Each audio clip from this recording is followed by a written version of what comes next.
Hello again everyone, and welcome back to Sow-Grow-Harvest-Eat. Now, beginning of September here in the UK, we had a really hot August, but it's starting to get a bit colder and we've got loads of great crops in the garden to harvest. So today's pretty simple really. I'm going to walk you around the garden and show you this week's harvest. I love harvest day every week or two.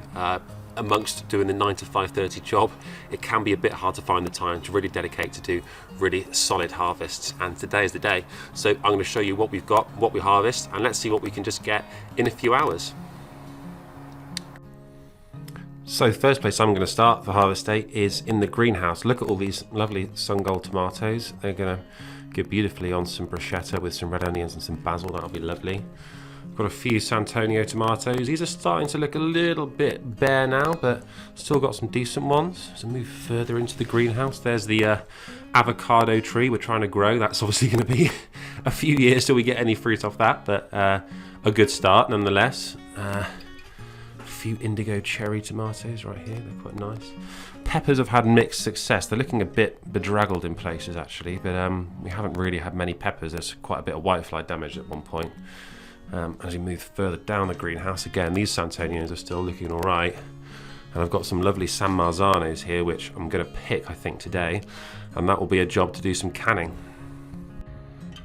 So not a bad harvest from the greenhouse, all told. Obviously got the tomatoes that I showed you. We've got some pickling cucumbers and a couple of aubergines as well. They're a little bit off colour, the aubergines. I think we needed some better fertiliser for the second harvest of them, but I'm sure they'll still be fine. But yeah.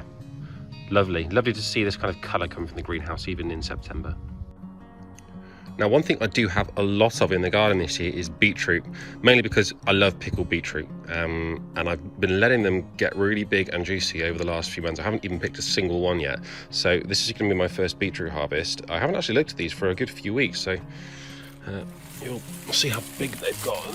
Oh god, there's some pretty blimey, that one is a huge one.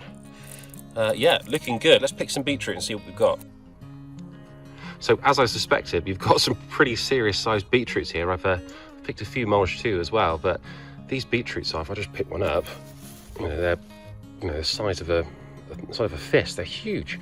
We've got three pretty big ones here, and having looked in the rest of the raised bed, there's others like this as well, with some smaller ones behind as well, but this is going to do a good few jars of pickled beetroot, which are going to be beautiful. Really looking forward to that. Great result.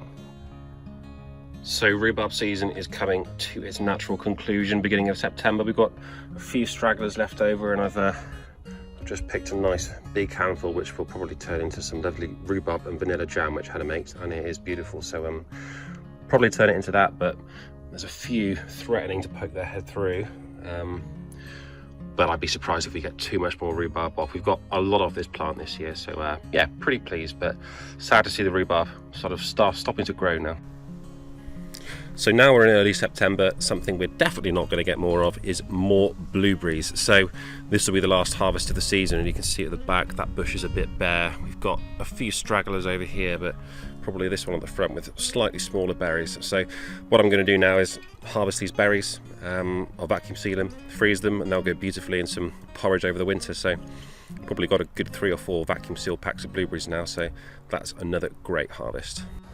So today I've harvested some great tomatoes, cucumbers, aubergines. We've had some beautiful mulch, some lovely rhubarb, the beetroot, which are huge. Basically cleared the blueberry bushes now of all blueberries. They're going to get freezer packed now. The last thing I want to do is harvest these remaining Maris Piper potatoes. So these are the last potatoes of the season. I'm going to just make sure these are stored correctly, and I'll take some for seed potatoes as well. But the reason why I'm doing this last is because I want to use some of the soil to put into the garden where I've just harvested some crops from. So one of the great things about potato soil is that potatoes actually fertilize the soil. Obviously check for the plants, and they aren't like got loads of diseases on them, but I'm going to take some of this soil once I put it into this bucket while I harvest the potatoes, and I'll start mulching it in the garden. So a little top tip: if you're going to do a harvest and you're looking to prepare some soil, do your potatoes last, because if you want to, you can reuse that potato soil. So I've just done my good deed for the day. As I was doing the potatoes, a wasp was going after this bee, and he's literally, the wasp was all over him. So hopefully Mr. Bee can go off and pollinate some plants and make some honey. So from those 4 bags have come just over half a bucket of potatoes. So I'm a little bit disappointed. I was hoping for maybe a full bucket's worth of potatoes, but just over half a bucket is fine. Beggars can't be choosers and all that. But they look great. I'm sure they'll taste great. Maybe a learning for next year is not to put so many seed potatoes in the bag. We had quite a few small ones close together, and maybe I used 4 seed potatoes, which was too many, and maybe I'll cut down next year. But anyway, we've got a lot of kilograms of potatoes now, which will last us into next season, so pretty happy with that. Overall, pretty good day, I think. So there we have it, an early September harvest, and a great one it's been. We're going to be eating very healthily for a little while, which is fantastic. And if you have liked today's content, please hit that thumbs up for a like, please hit the subscribe button and hit the little bell so you get notified of my next video, and I look forward to seeing you soon.